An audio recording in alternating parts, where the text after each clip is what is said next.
Hello everybody, welcome back to Invisible UX. Today we'll continue our series on Figma tutorials with part 1 of a session on Figma alignment tools. Enjoy. So diving into design with shapes selected. Now we'll notice with the shape unselected, there's not a lot of options. When you select a shape or even a component as we get deeper into Figma's capabilities, variables related or properties related to that particular component will appear under the design menu. So for starters, we can duplicate the square. So again, I'm going to hold shift while I select the object. That keeps me going side to side and up and down. And then I'm going to press option, okay, which is going to create a duplicate. I'm going to create one more duplicate. So now I have 3. And I'm just going to kind of like organically scatter them here. We've got some overlap. They're not very organized, right?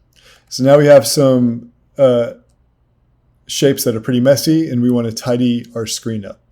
So go ahead and click at the upper left, hold and drag to the bottom right. You can also do that from the bottom right to the upper left. Actually, you can do it any direction, right? As long as your selection window is crossing part of an object, it'll select that object, okay? So now the top row on the right, we've got a series of alignment tools.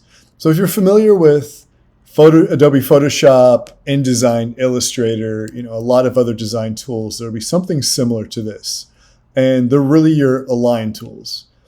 Visually, they should be pretty self-explanatory, but when you hover over it, you get a little description as well as the shortcut. Okay, so I'm just going to go through and demonstrate each one. So align left, can you guess what that's going to do? Pretty simple. It aligns everything to the leftmost point of all the objects that are selected. Okay. You know what else I'm going to do? I'm going to skip ahead a little bit and I'm going to apply a stroke. So this is very similar to what we did in our frames tutorial. And when I apply the stroke, when we align everything left, we can see, you know what else I'm going to do? I'm going to decrease the fill opacity to 50%. So by decreasing that opacity and applying a stroke, when we align left, we can actually see the outlines of each of the 3 squares.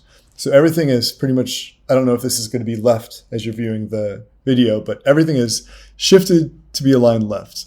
Now the vertical positions are as they were before. Now the vertical positions are exactly where they were before. Everything has just gone left. Okay, so I'll just hit Command Z, undo. The next tool, align horizontal centers. So any guesses to what this is going to do?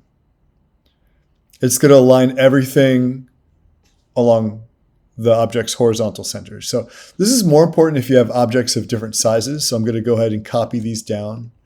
And I'm just going to kind of arbitrarily change these shapes, right? So we'll keep this a true square, but I'll hold shift as I drag and decrease its size. And then we'll make this a rectangle. So I'm not holding shift, I'm just kind of organically adjusting that shape.